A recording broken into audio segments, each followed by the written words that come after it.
সব গাছ ছাড়িয়ে এক পায়ে দাঁড়িয়ে। কাশফুলের মাঝে রয়েছে খেজুর গাছ, আর তার চারিপাশে ছড়িয়ে ছিটিয়ে প্রাকৃতিক সৌন্দর্যের অপরূপ শোভা। আমি এখন রয়েছি কাশফুলের মাঝে, চারিদিকে শুধুই সাদা কাশফুল।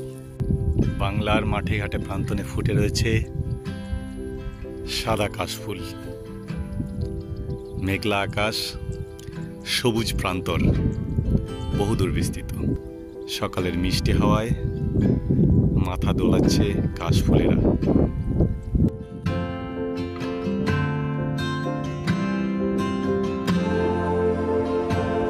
পাশেই রয়েছে জলাভূমি, তার মাঝে সূর্যের আলোয় খিলখিলিয়ে উঠেছে নীল শালুক।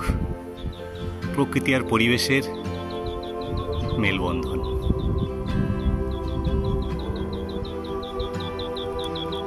তারই সঙ্গে সৌন্দর্য বাড়ি তুলেছে নীল আকাশের বুকে সাদা কালো মেঘ।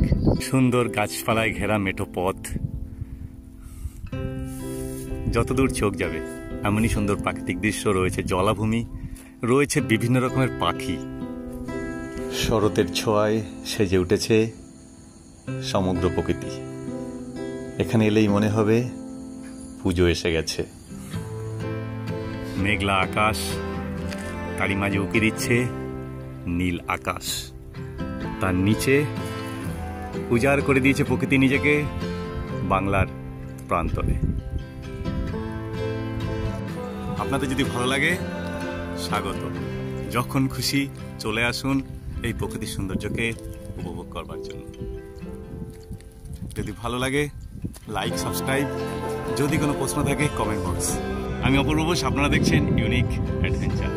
আর রয়েছে প্রকৃতি আর পরিবেশের মেলবন্ধন। আপনারা যদি আসতে চান অবশ্যই আসতে পারেন। কোন্নগর স্টেশনে নেমে চলে আসবেন অটো ধরে গঙ্গা অ্যাকশন প্ল্যান। সেখান থেকে দুপা হাঁটলেই এমন সুন্দর জায়গায় পৌঁছে যাবেন এই প্রাকৃতিক সৌন্দর্যের মাঝে। আর যদি উত্তরপাড়ার দিক থেকে আসুন রঘুনাথপুর বাজারে একটু আগে থেকে ডান দিক নিন, আসুন বাঁশিপোতা থেকে এগিয়ে এলেই এই মাঠ, যার রয়েছে মাঝখানে একটা রাস্তা, যেন নকশিকাতার মাঠ। সেই রাস্তা যেটা এদিকে গেলে রঘুনাথপুর থেকে আপনি আসবেন, আর এদিকে কানাইপুর।